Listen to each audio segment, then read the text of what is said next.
మచ్చేసి ఉండేవాళ్ళు. అవును. పుష్కరాలలో జరిగినప్పుడు ప్రభుత్వానికి ఏం సంబంధం లే, ఇప్పుడు జరిగినా ప్రభుత్వానికి ఏం సంబంధం లే. చాలా ఎలా వ్యవహరించాలో చంద్రబాబుని చూసి నేర్చుకోవాలి. వరదల్లో జనం చచ్చిపోయినా అదేం తప్పు ప్రభుత్వాన్ని కాదు, ప్రజలది. ఇక్కడేమో భక్తులు తప్పు ఏందది, ఎగబడిపోవడం ఏంటి అట్లాగా, ఏమో అప్పుడే దర్శనం చేసుకోపోతే అయిపోతుందా, లేకపోతే ఇట్లాగా మాట్లాడుతున్నాం మనం.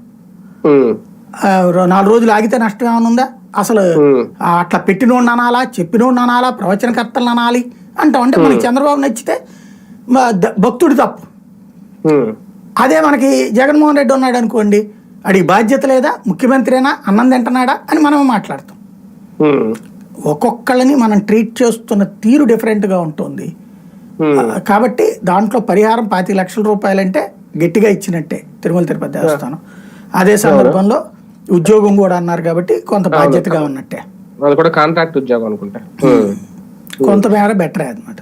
కానీ ఈ ఘటనతో అంటే దీని మీద ఏదో సమీక్ష నిర్వహించబోతున్నారు అనేది, ఈ వైకుంఠ ద్వార దర్శనం ఈ 10 రోజుల పాటు అనేది ఏమన్నా మార్చే అవకాశం ఏమన్నా ఉంటుందా సార్? దానికి సంబంధించిన నిర్ణయం తీసుకోవాలి.